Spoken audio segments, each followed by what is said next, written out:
Hey everybody, welcome to the PC Perspective Podcast. This is episode 278 again, being recorded on November 20th, 2013. I'm Ryan Schrout. I'm Jeremy Hellstrom. I'm Josh Walrath. And I'm Allyn Malventano. I think we need to change Josh's background on his desktop to a more yellow tone, I think, because he has this bright blue face every time he's on there. I think that might just clash a little bit more. Let's get him something like an orangish tone, kind of, bring down. Let me see, orange. Yeah, set your background to orange, and let's see what that does to your skin tone. Just mess with the hue in your... Yep. Yep. That's nice. There you go. That's a little and there it's gone blue, again. Yeah. No, you just need a 40-watt There you bulb go. pointed at your face That'll work too. because it overpowers whatever's coming off of the screen very quickly. Yeah. I hope you look more human. All right.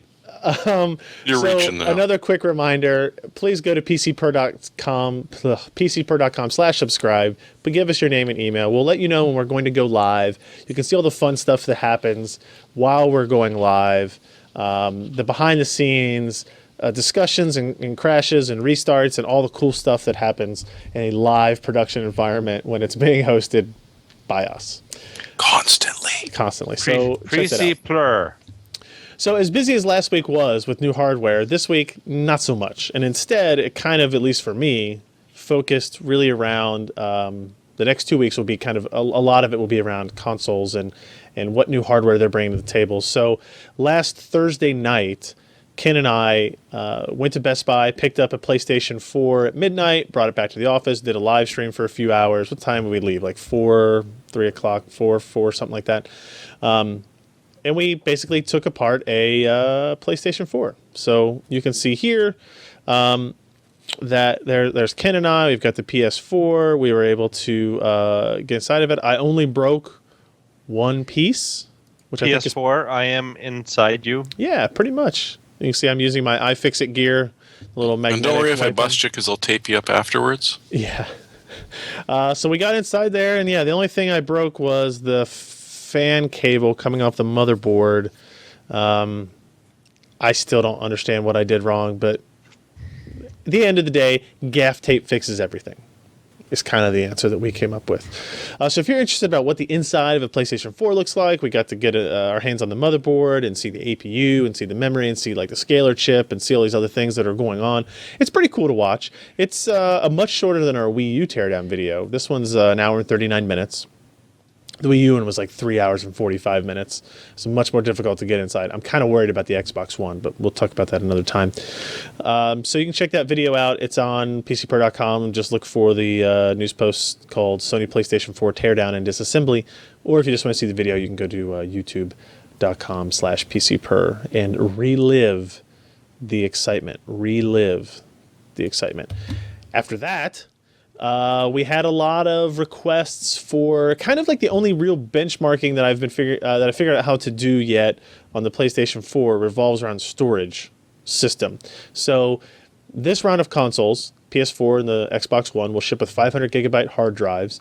The PS4 is interesting though in that it is a user replaceable part. It's a standard 2.5-inch hard drive configuration, like a notebook style hard drive. Supports 7mm and 9mm. Is there higher than that, Allyn, for 2.5-inch drives?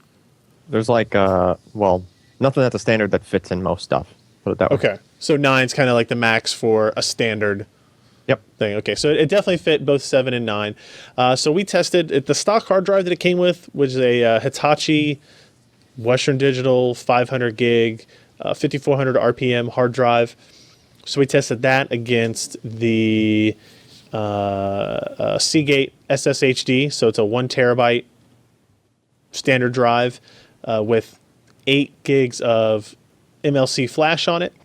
And then we tested a Corsair SandForce-based SSD. You can see getting inside the PS4 is actually pretty easy.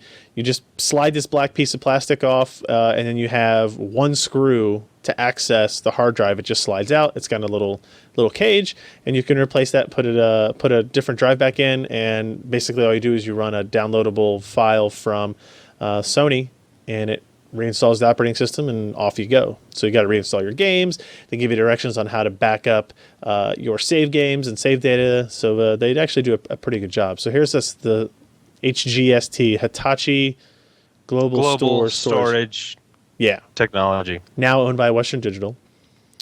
This is we tested a Corsair Force GS 240 gig SSD, and then we had this Seagate here in the middle, which is the laptop SSHD, 1 terabyte hard drive, 8 gigs of flash on there. You can see the Z height difference on those. And the testing process was pretty simple. We don't have a whole lot of options here. We really installed some games and then measured how long it took for those games to start up, measure how long it took to start up a save game or a quick game in NBA, use a stopwatch timer on a cell phone, and the results kind of look like this. This is pretty interesting. Startup time was not very different for us. NBA 2K14 startup time was, within 3 seconds or so from the SSD all the way up to the 500 gig standard traditional 5400 RPM hard drive. But when you look at like Assassin's Creed 4, load time was a fairly dramatic difference. We're going from 35 seconds to 23 seconds, which is a drop of 32%, which is kind of nice. You might think, well, is it worth upgrading for 13 seconds worth of load time? That's a valid argument, but here in terms of percentage-wise and differences, there's definitely a noticeable difference in load time with the SSD. Do you know what I can do in 12 seconds? Yes, but you're not allowed to talk about it on the podcast. Yeah, no. Trust me, as your previous roommates at CES have told me, we are acutely aware of what you can do in 12 seconds. Wow, that was hard. No, but speaking as a roommate, Al? The SSHD gets you halfway there, though, roughly. It does, but look at this next graph. This is what I thought was interesting. If you look at, so I noticed like we ran three iterations. They were all pretty close, and then we record an average, and that's how we report it to everybody. But with the SSHD on the AC4 load times, we saw this weird kind of oscillation pattern, like seesaw pattern. You can see here, the first time was 39 seconds. Then it dropped, then it drops to 30, which we kind of expect. It should go down for an SSHD as it caches that data. It goes down a little bit more to 26. You're like, okay, it's refining things. It's figuring out exactly what it needs. But then you see it goes back up to 31, down to 25, back up to 31, down to 27.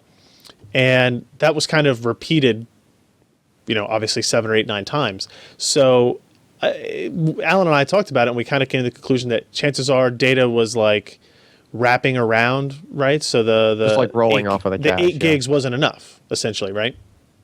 Yeah, I mean, I'm kind of surprised that particular load was doing more than 8 gig worth of stuff. But yeah, it wouldn't. Well, I guess it would be, because you got to think like the OS is involved in that as well, right? Yeah. So I don't know. It's interesting, but it was definitely like it was repeatable. Like I just kept testing, and we kept seeing this oscillation pattern. Yeah, it is staying pretty low though. I mean, yes, it's jumping around, but it's definitely a percentage faster than, even on average, it's still faster than the first run, which is basically straight from the hard drive. Of the 3 drives we tested, if you look at cost per gigabyte, the SSD, we only tested a 240 gig drive. Obviously, with these consoles now, as PC users will know, a 240 gig drive is not a whole lot of space when you're downloading 30, 40, and 50 gigabyte games. So the cost per gigabyte is pretty important. So like the SSHD is 12 cents per gigabyte, while the Corsair SSD was 78 cents per gigabyte, which is good for an SSD, but not very good when you compare it directly to a product like a traditional hard drive or even a hybrid drive. SSDs are obviously the fastest option. SSHDs kind of split the difference, and they're much more competitively priced. Not to mention the fact that, if you get a 1 terabyte SSHD, you're also doubling your storage capacity on your PS4, which is just another thing that you may have to do down the road anyway. So this kind of gets you added performance as well as more capacity.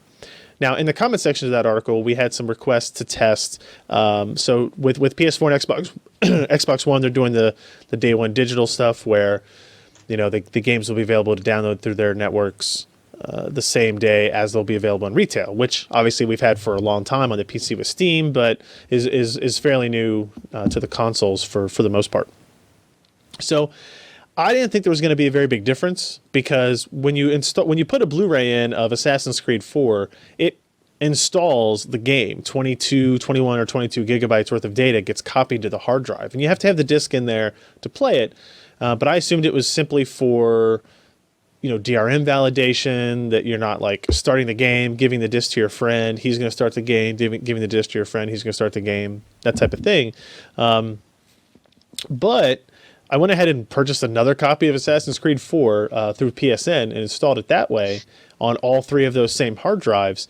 And as it turns out, in the second article that we posted, there's differences. Like the same AC4 save game took 35 seconds to load when we installed it through the Blu-ray, or it took 28 seconds to load when we installed it through the downloadable version. And then the SSHD goes from 29 to 23, and the SSD goes from 23 to 20.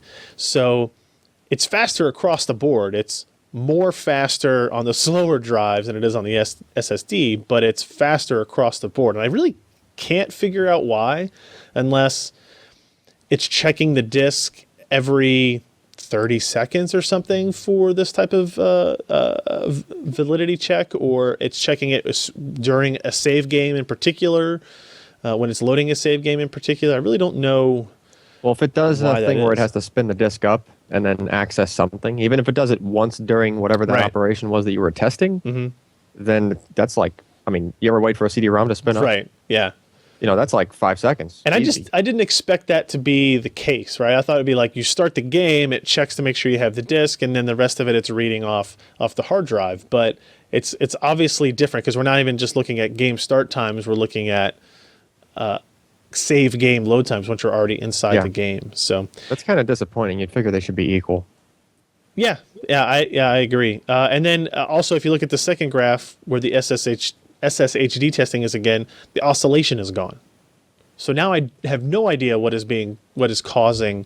So it is looking at the disk. I guess every other time or so. It just takes different amounts of seconds, Yeah. just depending on how you cache it. Yeah. It's really weird. It's really weird. And then we had some requests for boot time differences too. So it takes 16 seconds with an SSD, 18 seconds with the SSHD, and 21 seconds with the stock hard drive. Now, keep in mind with the SSHD, that is after repeated shutdown, restart, shutdown, restart, shutdown, restart. So that's like best possible case. I imagine that if you're playing games and you're doing whatever, and you're restarting less frequently, that's going to go back up towards the hard drive speed, would be my guess. And do we care about trim at all in this sort of a situation? We don't even know if it works. Yeah. But does it matter? Like you that was a question a lot of people had in the comments, and your kind of assessment was, well, you're doing mostly reads, and the writes you're going to do are, you're going to do a lot of small writes with save games, but not like massive amounts of small not enough, writes. not often enough, and not enough data to, to fragment the thing and make it horribly slow. Yeah, so it's a moot point as to whether it's supported or not, more or less. Right, because pretty much everything being written to it is much more sequential than it is small random stuff. So, like if we want to, like when we do tests on an SSD and we're not using trim and we want to evaluate the effects of fragmentation and whatnot, we do something to it that does a large write to it, front to back. And then by doing that a single time across the whole drive, by writing large stuff, that's what ends up bringing it back up to full speed the second time. So, if you're doing nothing but writing large stuff to it the whole time anyway, then it's basically just going to go full speed writes. So large game installs of 20, 30, 40 gigs help maintain the performance of the SSD. Yeah. Even if there's no trim support. So it may not be as big a deal. The only other thing, so correct me, there are no laptop size SSHDs with more than 8 gigs of flash, right? Correct. There are desktop ones. I think those still have 8. Okay. They might have 16 on the Seagate one. I thought I heard somewhere, I thought it was incorrect when I heard it, that you can get them up to 32 gigs, and I don't think that's the case. But having an SSHD with 16 or 32 gigs of flash seems to me like it would be the best scenario for this, because now you're caching a whole bunch more data, maybe 2-3 games worth of data, as well as booting data, while still having a 1 terabyte hard drive for larger use cases. So, well, if you saw no fluctuation on the when it was all on the drive, yeah, it looks like you're getting rid of whatever the CD related latency might have been. right, That's just a guess, but it sure seems like that's what's happening. yeah, And then you'd have to play around with it and see what happened with the times, because I would suspect that a portion of a game, even including the portions of the OS that are frequently used and cached, to boot the thing and go into a game, like say on the first level, like if you're just repeating the first level, you're probably not doing anywhere near 8 gig. You're just saying just part of a game. So right? how much? Yeah, I mean, so you got to think it's got 8 gigs of memory. How much of that is it going to load in from the drive out there? I think it's going to be fairly high, 4, 5, 6 gigs. I mean, you can get that much texture data. Even if it's 4, 5, or 6, then you can still have a decent chunk of a couple of games that would always be in the cache, and if it wasn't, then it would be there pretty quick anyway. There's also the idea that if you're not playing the same game, the same level over and over again, so like if you're playing a Battlefield 4 multiplayer configuration, that may benefit more on an SSHD than, say, playing a single-player game through. I think there's a lot of shared assets, but one kind of running theory is like, well, if I'm playing each level only one time, you're not getting the full benefit of what that cache might be able to provide, right? And so this applies to not just on the PS4, but on PCs as well, if you're using any kind of caching system, like if you have a 30 gig SSD and you're using Intel SRT or whatever it's called, the same thing would be in effect. But I just, obviously more cache is better, kind of is a easy phrase to say and get away with. But I still think the SSHD is probably the best upgrade option for people at this point. What else have we learned? Downloading versus Blu-ray installing. So for some reason, the downloaded versions are faster. If you really care about that kind of thing, then go with the digital downloads and skip the installs through the optical drives. Hey, the Seagate desktop 3.5-inch SSHDs are all 8 gig cache. Okay, I don't know. This I saw on another video on another website that said, "Oh, I got the 8 gig because that's all they had in stock, but they go up to 32." And I was thinking, I'm pretty sure they don't. Yeah, not that I've seen. Pretty sure they don't. If they do, great, but I'm pretty sure they don't. What else? I guess that's it for our actual review style content. Nope, I lied. We have one more. It went live just before the podcast went live. It does revolve around the PS4. Don't sound so excited, Al. So this one is an article that I made Josh write. It's the PC versus the PS4 versus the Xbox One, a hardware comparison, building a competing gaming PC. So, Josh, tell me what I made you write. The details of my PC are quite inconsequential. I agree. Yeah. This cat was under my chair, and he was clawing me. Was he going to get run over? Maybe you had rolled over his tail or something. Meow. No, he wanted my attention. This is also known as Moose Cat. Yeah, he's large. Also cat. looks part Cobra from the hood. Anyway, let me get him out of the way before he claws and scratches me. All right. Which is unpleasant. So anyway, yeah, you told me, Josh. I'm very displeased with your productivity lately, and I need you to come in over the weekend. And I didn't. But that's another story altogether. I wrote about building 2 PC builds and compare and contrast what the PS4 and the Xbox One offer us. So, I started off with a little technical discussion about what drives both consoles, basically the custom APU from AMD that features 2 quad-core Jaguar-based processors for a total of 8 cores and 8 threads, as well as the latest GCN architecture from AMD on the graphics side. Xbox One has 12 CUs, and the PS4 has 18. Xbox One, of course, has 32 megs of EDRAM in there to offset the slower memory speed that they have with the 256-bit DDR3 connection that runs at 2133 megahertz. But the PS4 is kind of beefy in that they've got a 256-bit bus, but it's GDDR5, so it's got an advantage in memory bandwidth. Both are 8 gigs. They both come with 500 gig hard drives. And, they don't pull a whole lot of power. I think, at load, the PS4 is about 150 watts. The Xbox One, from what we see, is in between, around 130, 135. And if you compare that to the average PC, like an APU in a decent setup is about 130 watts. But once you start getting into higher powered graphics cards, you're looking 220 watts and above. And I know that you have experienced some rather steep wattage curves when utilizing like an R9 290.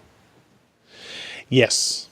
I will point out, though, that 150 watt measurement I got from someplace else. I think they were playing Battlefield 4. And what should be pointed out is I don't know how much of what the utilization is of the APU in particular with that game. But that's the best numbers we have right now. So I compared this to 2 builds, one based on an AMD APU, the A10-6800K. It doesn't have a standalone graphics card. It's got like a 1 terabyte drive, a nice Corsair case, decent power supply, a FM2 Plus motherboard that, if you so desire, you can upgrade to a K40 APU one day. One day. Unless, of course, you change that up on me, which you very well could have. I don't think so. You dirty rat mother scratcher. Anyway. So yeah, you probably want to get an FM2 Plus motherboard. So in case you do find something better, $540, and it doesn't have a Blu-ray drive. So you're going to be kind of stuck with downloading from Steam or other downloaded media, which is not a big problem for most of us, unless you want to watch movies that are not downloaded. Al. So how does this system compare to the consoles? In terms of performance, it's going to be about half that of the Xbox One, if even that. I mean, in pure gigaflops, it's 768 gigaflops versus 1.23 teraflops on the Xbox One. Yep. It's got fewer ROPs. It's got 128-bit memory bus running at 2133. And it's got, some overhead in terms of the CPU wanting to get some of that memory bandwidth as well. So you can play 1080p games, but you're not going to play them at really high quality settings. You're going to have to go to medium to low, and you'll still have a decent experience, but it's not going to be at the console level quite yet. Even K40 has got 512 stream units as compared to Xbox One 768. And again, that's a 128-bit memory bus versus 256. So the positives are, of course, you can download and do whatever you want on your PC. Yeah, you can. You can transcode things. You can do productivity software. You can email. You can send Vines to your mom or something. I don't think you can send Vines from a computer. I think you have to send Vines from you can watch Vines. Well, that's probably pretty much all I ever do anymore. It's cheap entertainment. So this system build was $549 as we built it today on Amazon, which is more than the PS4 and a little bit more than the Xbox One. So what you gotta, I think the takeaway from that is it's definitely gonna be lower gaming performance. You're gonna run it same resolution, lower quality or lower resolution, but you can do a whole lot more with that PC. And you can upgrade it. Notice how there's a graphics card here, none. You can add a discrete card later down the road if you want. So what about the second system? Well, Second you one. could- Oh, go ahead, go John. ahead. Sorry.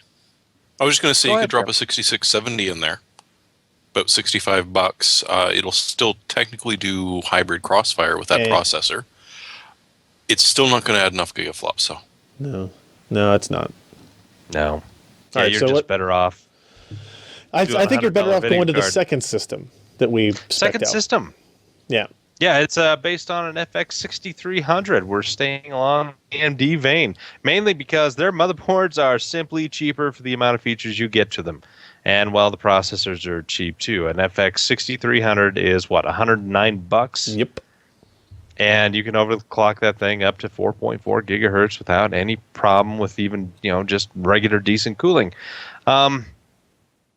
It's got a nice video card. It's a R9 270X, which is comparable to the HD 7870.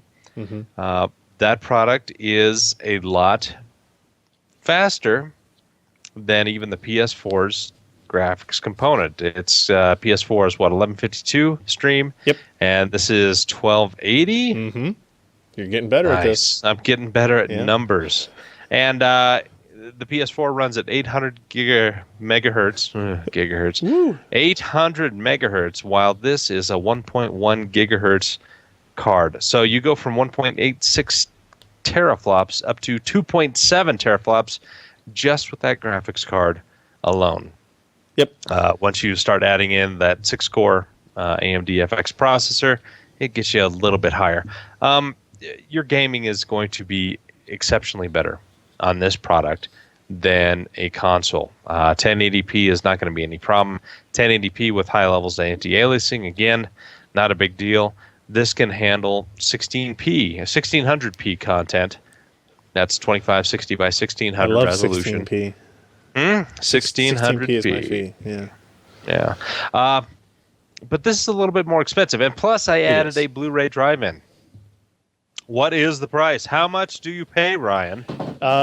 Total on the build was $780 on Amazon. So, that's $280 more than the Xbox One. You're definitely paying more than the Xbox One. I remember, if you go to this article, guys, if you go to the second page, we have all these links to all these specific components, and then you can click on this bottom link here, and it'll take you to a wish list where you can kind of add all these components directly on there.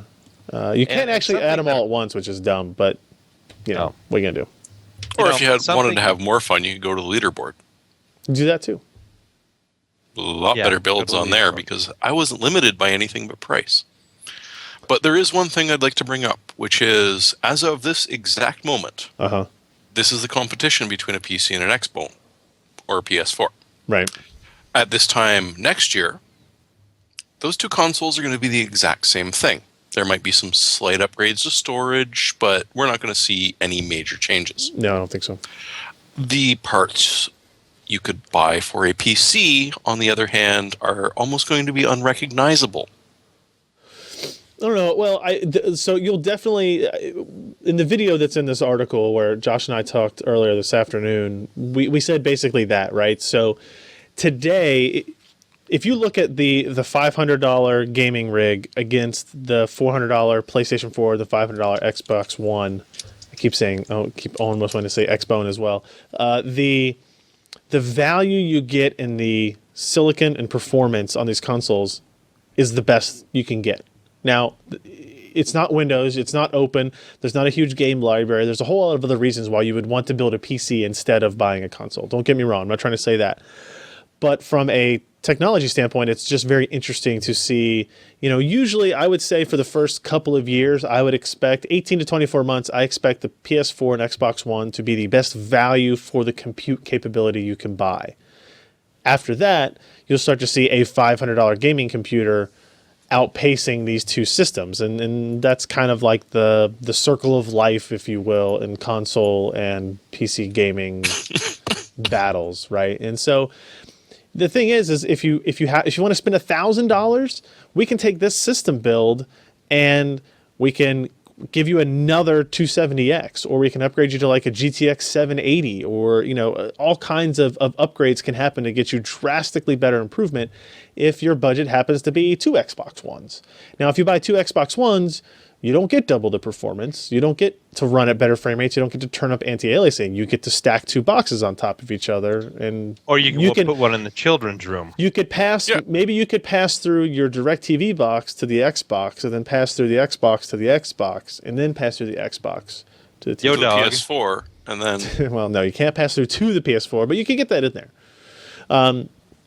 So, we put together these builds. We're going to do more videos where I've got the stuff sitting on the table next to me. We're actually going to show the construction, show that it's easy to put it together, to install Windows, to get Steam running, to hook it up to a TV and run big picture mode. And if you'd like to use controller, you can use a PS4 controller now, or you can use an Xbox 360 controller.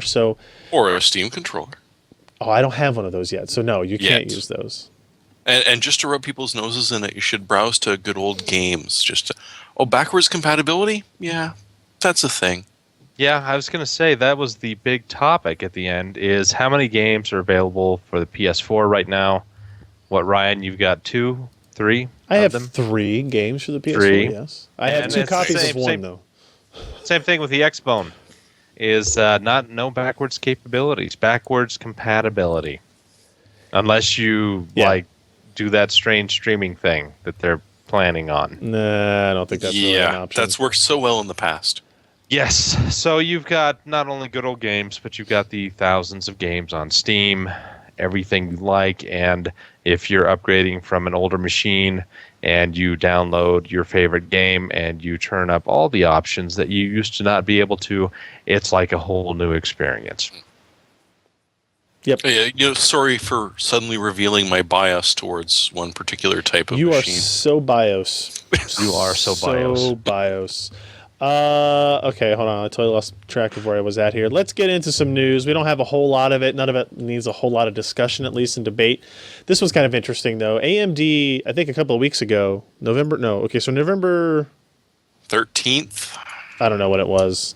So AMD announced the holiday game and GPU bundles, right? So when the R9 290s and 280s and 270s and all that came out, there were no more game bundles. So people were kind of like, hey, what happened to the game bundles? And then AMD was all like, hey, we're working on it. And then people are like, hey, NVIDIA came out with these games. They're pretty awesome. And you get 3 of them. And AMD was like, damn it. How about Battlefield 4? So they came out with this chart. If you buy a 290X, 290, 280X, 270X, 270, you can get a free copy of Battlefield 4. If you buy the 260X, you got to deal with other crap. Now, here's the problem. This sounded great at first. You buy a 270, which is a $179 video card, and you get a $60 game for free. That's awesome. But apparently there was some confusion in that. Let me see what I remember what I wrote here. Well, there were 2 major problems. Okay. One, if you bought it before November 13th, EA DICE essentially was not going to give any codes before that point. And AMD kind of, I misspoke, they announced it 3 or 4 days earlier than that, the BF4 bundle cards. Okay. But the thing was, because of licensing, EA DICE is like, no, before the 13th, there does not exist a legitimate code on the planet. I mean, that makes sense, though, right? It does. If you're EA, you don't want to give away your game, and because they're making less per game when they sell it to AMD to bundle than they are if they sell it directly. Probably. So I understand why. Well, and you run into people with legitimate codes all of a sudden logging into servers before they're technically allowed to. Mm-hmm. So, that was the first issue, and AMD kind of dropped the ball by announcing this a little too early. Problem was, after the 13th, these bundles are not dependent on AMD. And AMD did come out straight and say that. It's actually on the people that are selling you the video card, the XFXs, the Gigabytes, the ASUS of the worlds. It's, in a way, kind of nasty to dump it on them, but at the same time, it is the distributors you're buying it from. You're not buying it directly from AMD. So AMD is trying to put together a page, amd.com/battlefield4, which will help clear up the obfuscation as to who actually gets a BF4 code and who doesn't. Problem is, this was the 14th that they announced that, and, well, It's certainly not the 14th anymore. Yeah. But so far, Sapphire and XFX are the only two distributors that have actually tried to clarify which cards are going to qualify, which ones aren't. Long story short, not all R9s are. I'll say that I do put a lot more of this blame on AMD than you're trying to, because they're the ones that came out to the media with this, here's what we're going to launch, make a news story about this for us. And we all kind of said, okay, well, this is like all the other bundle programs that we've seen over the last several years. If they say if you buy an R9 280X gets it, the vast majority, if not all of the R9 280Xs are going to have that. And that was just not the case, right? So, no. It's a very limited number of these cards do. And the reasons for that could be anything. Could be that AMD couldn't afford to buy this many copies of Battlefield 4 from EA, which is probably the case, because they're trying to get, EA's trying to get a premium for them. EA doesn't believe that they're not going to be able to sell enough copies of Battlefield 4, right? So they're charging a lot. This isn't Dirt Showdown. It's not Dirt Showdown 2 years after Dirt Showdown came out, right? So, and then AMD might be passing part of this cost or a higher percentage of this cost onto their partners than they usually are, and in which case might be, but those partners passing all the blame. Well, they're not. They're not. I mean, if they're saying if you go to amd.com/battlefield. Is that what it is? Yeah, amd.com/battlefield 4. Battlefield 4. We are coalescing it. And they came to us afterwards, fairly apologetic, saying, well, look, we totally jacked this up. We're trying to fix it. We're going to make sure this is the case. And then they're trying this whole thing where they're going to give away 1,000 Battlefield 4 keys over AMD's social channels. I think that's kind of crap. I think it's a good gesture. To people that qualified or at least thought they qualified, but don't, I mean, just random Joe. The logistics of trying to make sure that you get those codes to people who bought the cards legitimately thinking they were going to get Battlefield 4 when they weren't is impossible, and I feel for them there. Absolutely, it is. But the idea that now it's like, well, if you join the AMD Red Team, we'll maybe give you a key, and it's like, that's like against the spirit of the promotion or what the promotion was advertised to be when it first launched. So it sucks. It's an AMD PR blunder. It is. If you go to amd.com/battlefield 4, here's what you see today, right? You get this, and they're telling you where to buy. There are 2 links. Look, ASUS, Club 3D, Gigabyte, HIS, MSI, and Power Color have no links. Sapphire and XFX. Sapphire and XFX. But when you click on those, you get this, and it's just like, it's the most confusing promotion I have ever seen before, right? And like here, there's like, okay, well, where's the Newegg link? Where's the Amazon link? Where can I? There's nothing for me to do. Oh, how about I click here for more directions? And now it wants me to both register. sites essentially describe if you bought the BF4 bundle after the 13th, you can get one. Yeah. Other than that, you're pretty much. I'm okay with that. Like, if you bought a card before they announced that there was a bundle, then you don't. You should never settle for that, Ryan. I see what you did there. Yeah. So, long story short, NVIDIA has a much less confusing bundle program going for its cards. AMD has a very good game on their bundle, but it seems to be a very limited thing, and I wouldn't, at this point, I don't know. It's hard to trust that if you buy a card, you're going to get a copy of Battlefield 4. So consider it a bonus and not a requirement when you buy a product. And frankly, if you bought a 290X, just for the free copy of Battlefield 4, you have enough money to start sending me extra cash just because. Just buy a key. Seriously. You want to pay EA anyway, don't you? Everybody wants No, to I refuse to buy this game. All right, moving on. It's a good game. So we talked about the GTX 780 Ti last week, a couple of weeks ago, and they released a Tesla version of it. Now, remember that the 780 Ti was the first full GK110 GPU part to ship. Everything else, the Titan, for example, had one SMX disabled. This does not have any SMXs disabled. So you're talking about 2880. Thank you, Ken. 2,880 CUDA cores, 3.9 teraflops of compute performance in single precision, 1.31 teraflops in double precision, thanks to full enablement of the double precision units on the Tesla iteration. And it has 6 gigs of memory, and you can see it right there. It's a very pretty design. Oh, but no video outputs. So this is a compute-only card. Obviously, they call it the world's fastest accelerator. I mean, look at those benchmarks. Look at them, guys. And look, the boost, the arrows. Come on. So much faster at accelerating things. I don't really know. And here's performance over their previous iterations. K40 boost, K40 base, K20X. Scott did a really good write-up on this. You can see that I think this might be the first time they're implementing GPU boost on a Tesla card. I'm not 100% sure there. But the K40 has a base... Yeah, the K20X didn't do that. Oh, okay. All right. The K40 has a base clock of 745 megahertz, but gives the data center 2 boost clocks they can manually set, 810 or 875. So that's kind of interesting. Depending on how much power they want to be able to draw out of that system, they're able to crank that up there. So launch OEM partners are ASUS, Bull, Cray, Dell, Eurotech, HP, IBM, Inspur, SGI, Sugon, Supermicro, and Tyan. So... And remember those performance numbers because they're going to come up later in the show. Will they? I guess I should look ahead. Do you guys hate trackpads on laptops? Oh. Yeah? These hands are not small. So when I type, they brush those bloody type pads all the time. Allyn, I know the laptop you have doesn't have a very good trackpad, does it? That the ASUS one? Yeah, the ZenBook? No, actually, that has the good one. That ZenBook came with a good one or a horrible one, and I got lucky. Okay, all right. Yeah. So if you're a regular laptop user, as I am, I use a lot of laptops.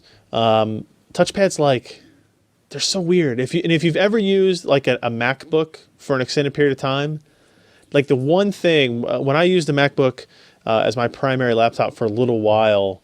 Before I woke up, the one thing that I really, really desperately missed was the size of the trackpad, the feel of the trackpad, the consistency of it, and all the gestures that went along with it, and how well they worked.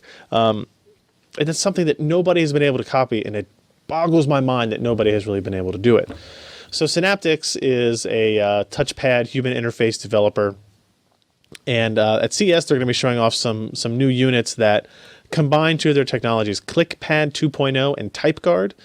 So ClickPad 2.0 is interesting for them because it's when they first introduced ClickPad, it was like the first time they actually implemented the mechanical portion of it themselves. They designed the trackpad, they designed the switching, all that kind of stuff. Usually they were just licensing out controllers and software and combinations that they would work with partners to create custom solutions. So here they were creating one that was kind of presented ready to be used.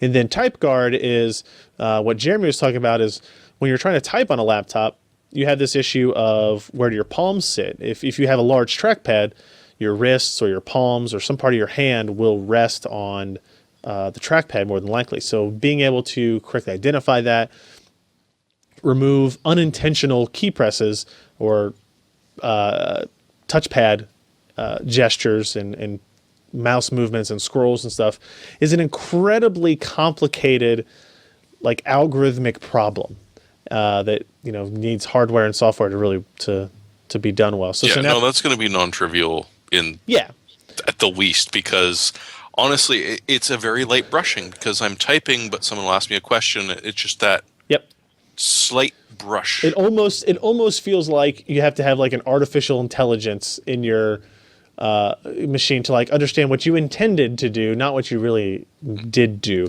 I mean, take a look at this absolutely amazing diagram of a hand resting on a trackpad while typing in between C, V, B, and N. That's like DirectX 5 rendering. It's pretty awesome. Look at that shell shape. Maya 1. So I'm interested to test this out. So the HP Spectre 13 Ultrabook, it's like $1,000 machine. It doesn't have really high hardware specs any other place, but they implement both these technologies, and it's like a really large trackpad.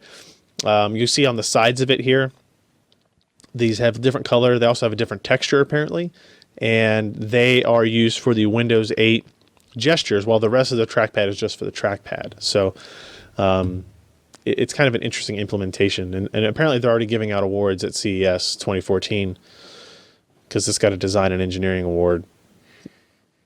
So They're from the future. I love the future already. What else happened? Oh, if you missed the website, this is why you should read PCPro.com every day.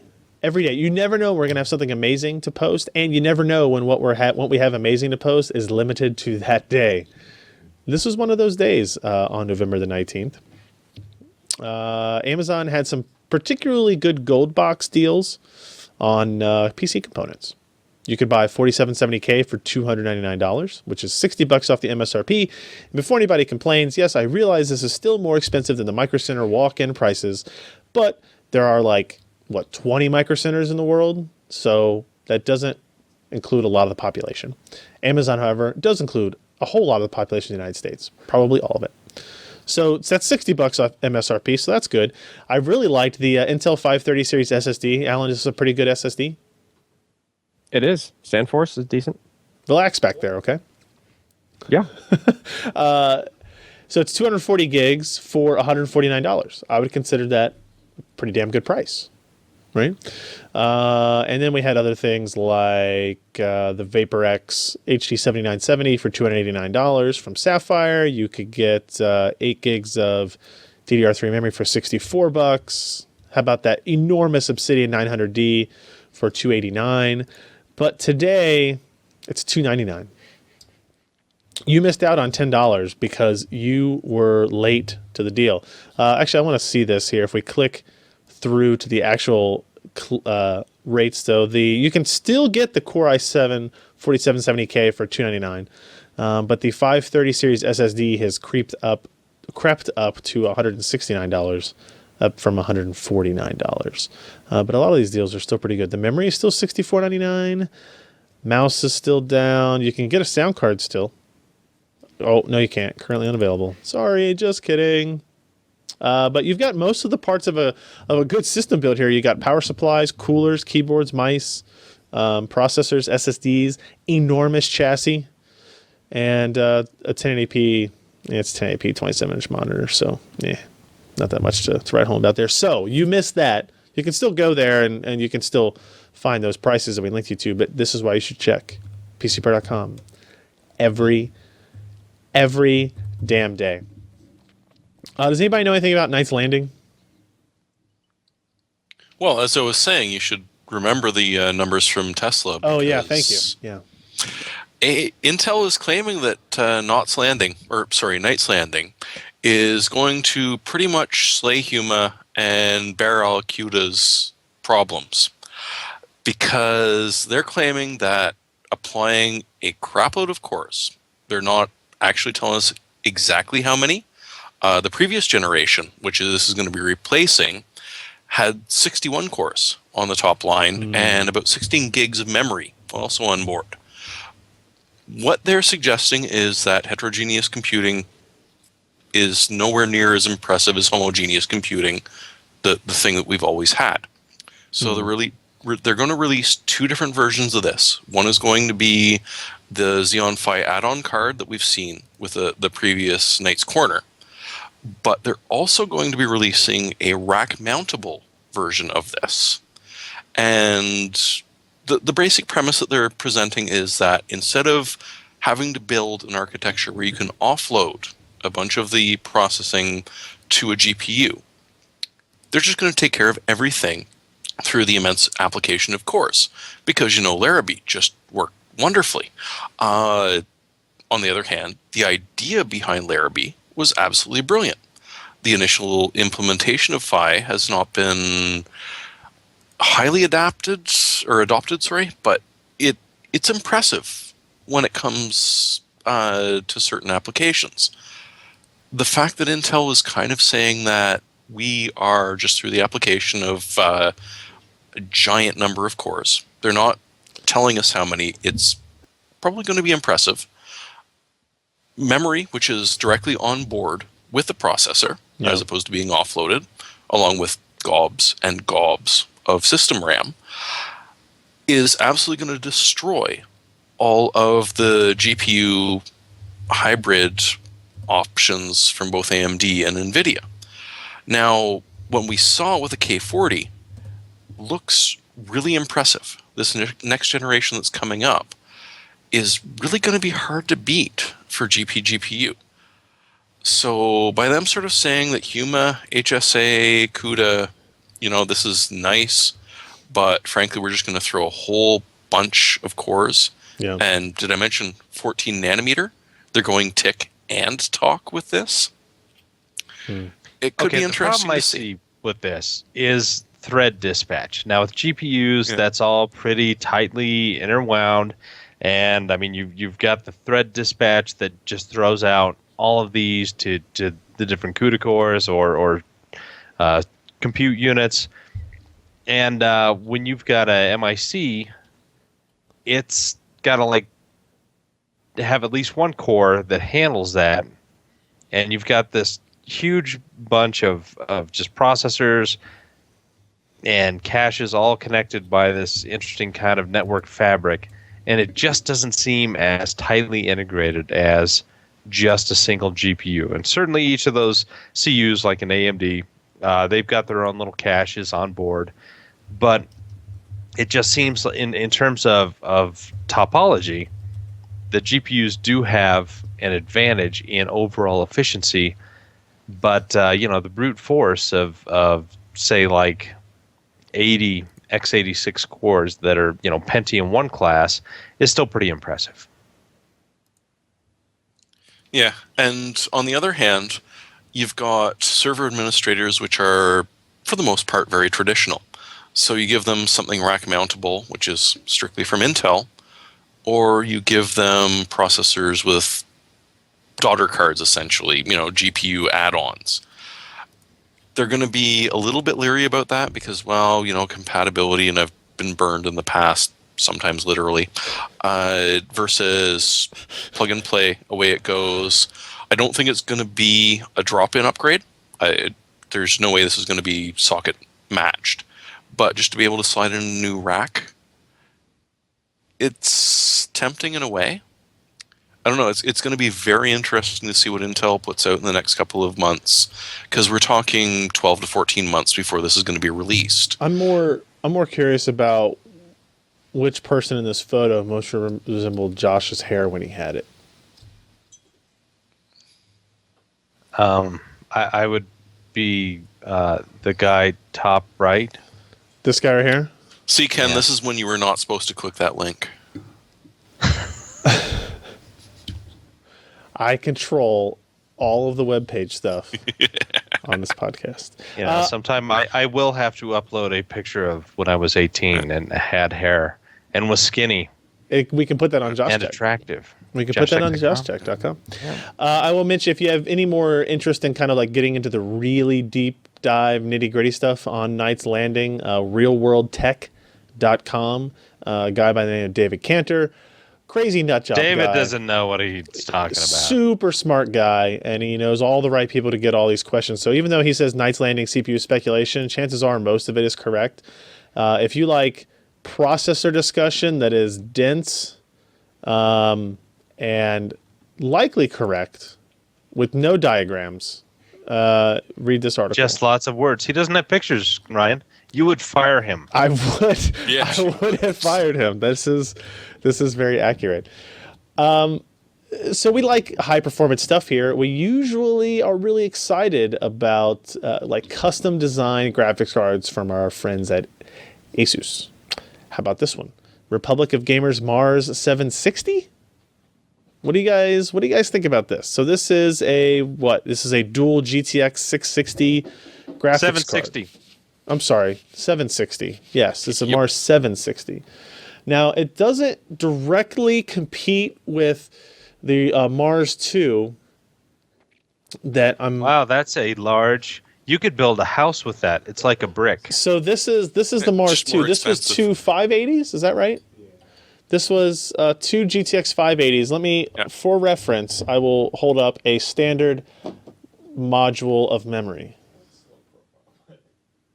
This is a memory module. This is a video card.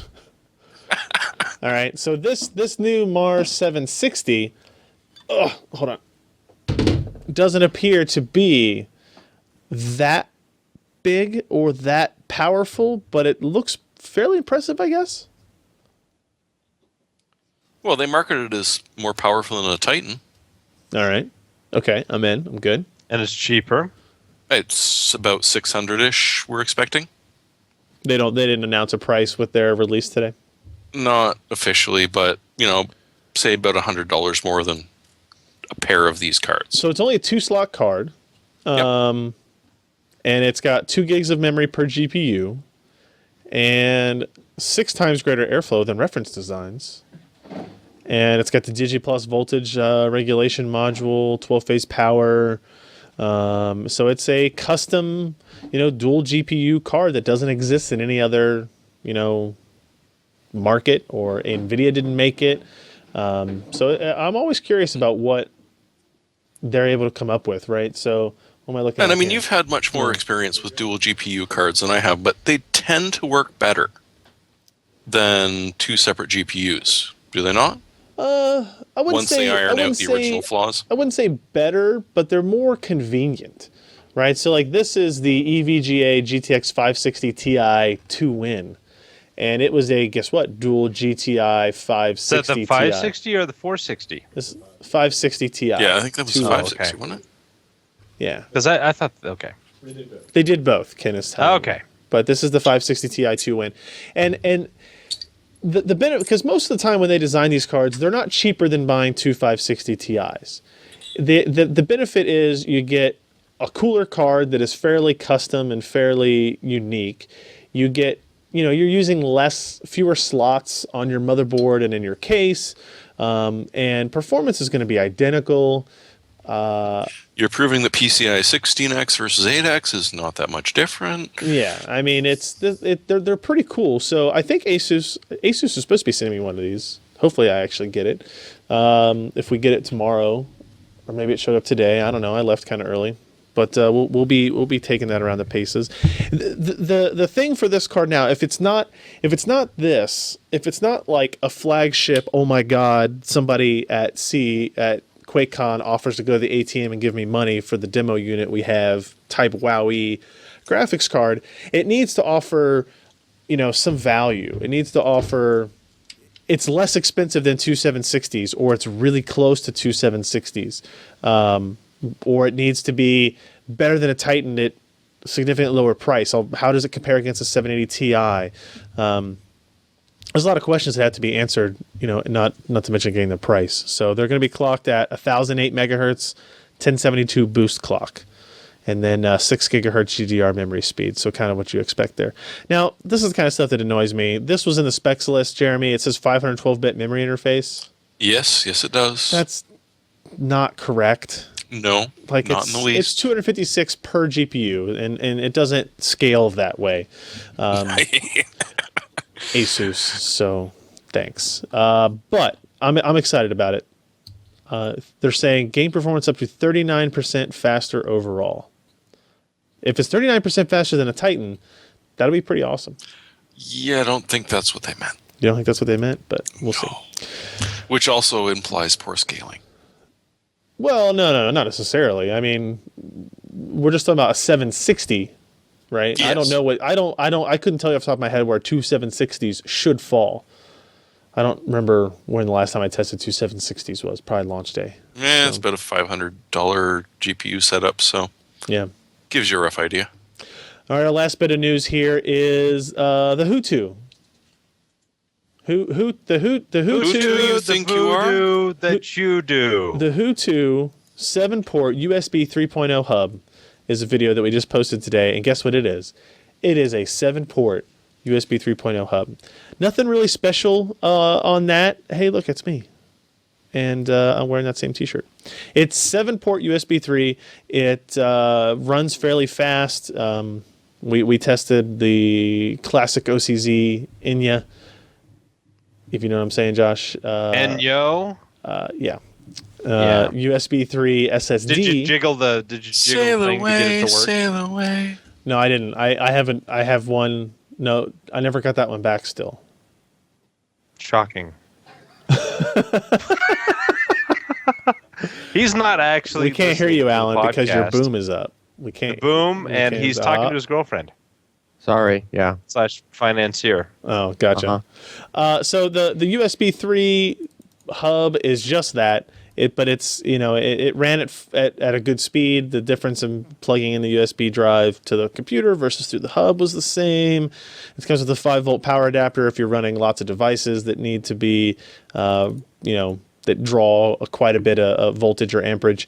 I guess it's all the same voltage, so amperage. The downside is that it's you can't, if like me, you thought maybe I could use this to charge a bunch of devices. You really can't. The iPad Air was only drawing 0.46 amps of power when it was plugged into this. It's not even with the external power connected, so it's not really meant to charge tablets and stuff like that. It'll charge phones. It'll charge them a little bit slower, but it'll charge phones. But for me, I just wanted something that I could sit on my desk and I use a lot of thumb drives day to day, transferring data around on the sneakernet, as Alan called it. And this definitely does that. The only other thing I would say is it's very light. It's very light plastic. There's not a whole lot of pieces in there. So I kind of taped it down to the desk so it would sit and it wouldn't slide away when I move papers and stuff around it. So that's kind of a downer. But it's only $35 on Amazon. So if you're looking for a USB hub and you need something like 7 ports for $35, it's really hard to go wrong with that. Just kind of ignore the weird name, the HooToo, the HooToo name. HooToo, you think you're fooling. But she loves you. I don't know what we're talking about anymore. She can stand on her USB 3.0. A great Canadian band. We restarted this show late, so let's get to our hardware software picks of the week. Mine is another unique name, little accessory. It is this guy. This is a Portapow. Portapow. For a minute, I thought you were holding up a rectal thermometer. It's kind of like that. Only instead what it does is it measures actually does that too. USB power. So I was very curious, trying to figure out how much power was being, all these different USB hubs that I'm getting in or buying. Am I actually charging these devices at a reasonable rate? And so this is basically an inline device. You plug this into the computer or the wall outlet you want to test, and then it's got a female USB plug on this side. You plug in your adapter, your cable, whatever, and boom, you can flip it's got a little LCD here, and you flip a switch between to measure voltage and amps. And if you look on the Amazon site, it's only $19.99.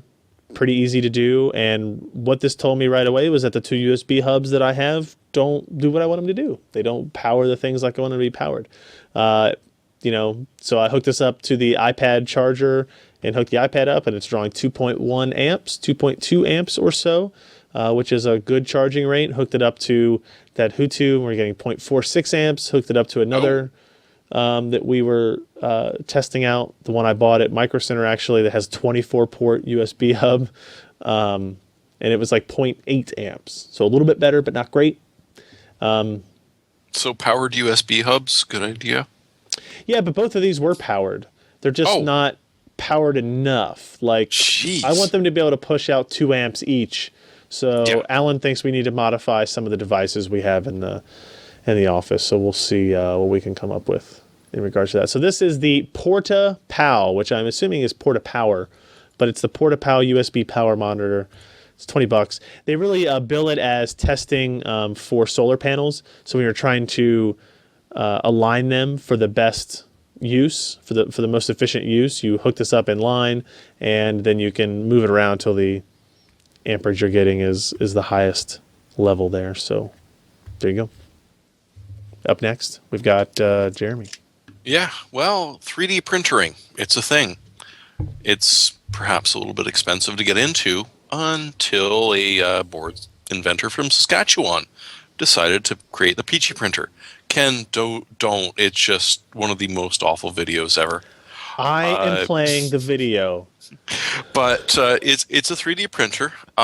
Essentially what they're doing is dropping resin into water by the bizarre way of turning a CAD scan into an audio file. Okay, you know what? This actually kind of looks like a Prince video. Yeah, but the voice behind it, not even good enough. Yeah, oh we're my not- God, what was that? Oh yeah, no, it's I see Prince it's a now. Screw. Thank God. But it's actually a really ingenious design. He does the XY through an audio file. So you essentially take a CAD CAM scan, converts it into an audio file. You hook the printer up to your speaker port on a laptop. It does the Z-axis through a drip feeder, and as the drips pass through a sensor, it slowly raises the water level or quickens the speed of the water level comes up. But essentially what you're doing is, because of a lovely little bored man in Saskatchewan, you're able to print 3D objects for $100 investment, not counting the laptop that you have to hook up to it. That's the Z-axis right there. So there's a water reservoir on top. As it drips down, it hits a sensor, which then either raises or lowers the water, changes the speed of the raising of the water level so that you can do a fatter section or a thinner section. And the audio that's being played out from the laptop is doing the two mirrors that you can see, which completely control the X and the Y. So for $100, not that big of an investment to try and play with. Can I buy it As now, or opposed is to it without- like Yes. I'll be able to do Yes, it in the you can. future? Oh, okay. Yeah, it's $100. It's real. So if you don't feel like spending $1,200 on a MakerBot or something like that, I do not. this This is obviously playing with. doing much lower resolution items. Not necessarily. Yeah, what's It's- it made out of? It looks like it's made out of sugar candy. Well, I would like for it to be depends made on out the of sugar resin you candy, use, I guess but is what yeah. I'm saying. All right. That's cool. Fast? That's No, cool. it's not fast. This is pretty slow. Pretty slow, but pretty cool for $100. Yeah. What do we got next? Well, this is a JoshTech.com favorite. 2Ks. I'm waiting. If you I see a find forehead. yourself in a data wilderness and you need a little friend to help you through the cold nights, Uh-huh. you get this 4 terabyte hard drive and slap it in your... I can't do it. Slap it in your NAS. All right. All right. Come on. Quick, Josh, hit F11. What's that? Oh, you How had a much full is it? screen 100? Josh Tech on you there. Yeah. All right. So we're talking about a 4 terabyte hard 160, drive. Okay. Yeah. Cheap. Yeah, that's pretty cheap per gigabytes. Per gigabytes. You know you can still buy a 250 gig hard drive? Yeah, You still can. for a $55? ridiculous amount of money. That's like SSD prices. No, I'm just It is. But there's Anyway. only the one spindle in it, so it won't crash so often. Nice. Nice. All right. And was there Yeah. something else you had, Josh? Nope, that was it. Slapping it in your network attached storage. Yeah. That leaves Allyn. So do you guys remember a Kickstarter for precision machined dice? I do not. Sure. There was this, I don't know, some girl on Kickstarter. You can ask which side should be loaded. That's the thing. Like, those were actually pretty cool because the individual holes for each, like, they were drilled to different depths to correct the balance even more accurately than like a regular die. Wow, you must be really into D&D to need those dice. No, they were just regular I used to have to six-sided, do that just for manually. I'm just saying. like casino dice kind of thing. Right. But they were like even more precision weighted than, like a regular die would be. And they were made out of like, tungsten and like different, whatever you wanted to make them out of. There was like 6 different things. But Huh. the tops that this person is now doing a Kickstarter for, same kind of thing, except she's making tops instead of dice. And it's pretty sweet looking because there's a video on there and you play the video and the top just spins for like forever. So basically, So Leonardo DiCaprio would be really proud of this. oh yeah, this is definitely would be good for that. I like the video. I like the filter she put on the video so it looks old-timey. It's iMovie, Ken says? Okay, Sepia. great. So they make them. So there's a bunch of different options, different like anodized colors for the center and for the actual weighted, gyro part, the part that actually spins. Yeah, it's aluminum. So what's the spindle point of getting a top that spins for a long time? I guess. What? Yeah, have you ever just sat at your desk and played with the top? No. I guess not. I just take off my wedding ring and spin that. I do that. Yes, exactly. So you Yeah. could spin this. If only I instead could of get that, a and it'll spin for precision. much longer. If only I could get a precision machine Wedding ring. wedding ring that Well, if you spins for scroll around 100 on the page, years. there's like different colors to them, and they look kind of cool and snazzy. And How much? whatnot. How much are said tops? Depending on what you go for material. If you just go for aluminum, it's like $15. Do you remember when people used to just make crap and sell it? What do you mean? Yeah, that's what this is. But if you want to do like titanium Look, math. spindle with titanium outer ring, then it's like $70. There is a lot of The whole math thing's- here. Whole thing's made out of titanium. Yeah, this is like the best shape of a top to make it go for the longest period. Hey Ken, And what's then that big E thing? Sigma. Sigma? That's like a horseshoe, and like a L, an X, and an R. I know. Well, I this, will man. say that there's definitely interest because last week this thing had just started and I was going to do it as a pick, but we didn't do picks. And Correct. there was like, just a few backers on the thing.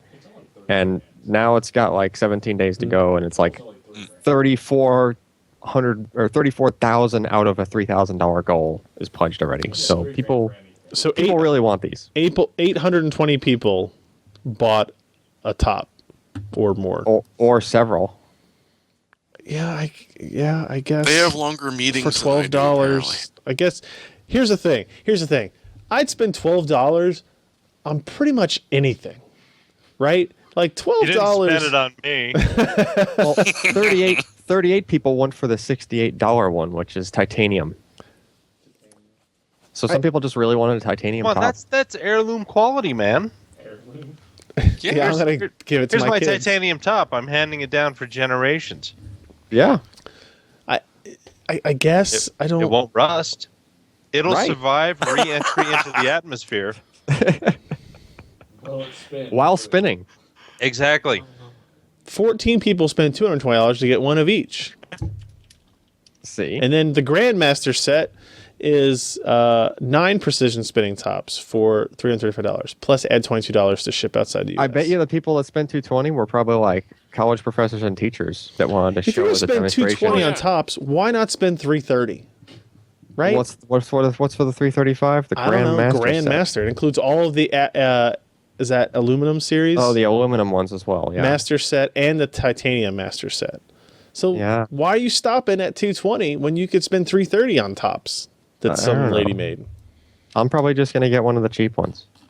Well, I What mean, is- for a gyroscope usages, Scope, I could totally see gyroscope. this being beautiful. Yeah, Right? that's true. A wonderful gyroscope off of this. I'm just thinking, I spent so much of my time like digging out an 18 on a 20-sided dice and putting a bit of lead in it. Or sorry, the 7, which was the opposite of the 18, and putting some lead on it so the 18 would come up just a little bit more often. Because, Seriously. the 20 all the time would be obvious.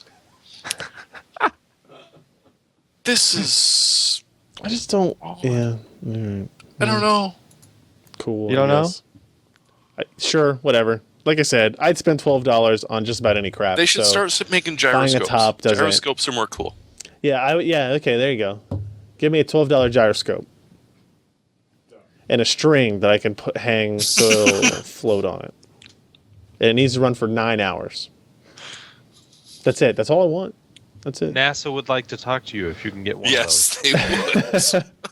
All right, that's going to wrap up the show for this week. PCPro.com/podcast is the URL you should give out in all the forums. Just make a new thread. Say, this is the best podcast ever in the whole widest of the world. PCPro.com/podcast. Boom, you're done. We're the tops. Come on. We're the Tower of Pizza. What we're the we're tops. just talking about? We're the Louvre Museum. I get it. No, I get it. Now I'm going to throw this bottle across the room. Oh, I got the Ken. So that's it. PCPro.com/podcast is the only URL I can remember. If you want to be reminded when we go live, PCPro.com/subscribe. And then follow us or like us or tweet us or something like that. And it's at all the normal locations. Twitter.com/PCPer, Facebook.com/PCPer, YouTube.com/PCPer. LemonParty/PCPer. No. Don't ever go to that. Edit this out, Ken. Josh is a star. JoshTech.com/PCPer. That'll probably work. I don't really know. So we'll be back. If you're interested in watching us break an Xbox One open, maybe figuratively, maybe literally, tomorrow, Thursday night, into Friday morning, 12:30 a.m. Eastern Time, 9:30 p.m. Pacific, is when we're hoping to get started. It depends on how long it takes us to get back from Best Buy with the unit. So The goods. the goods, if you will. All right, So who won the Halloween contest?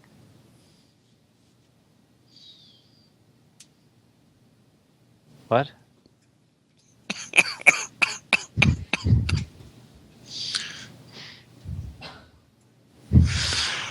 Oh, cue the good, the bad, and the ugly theme right now.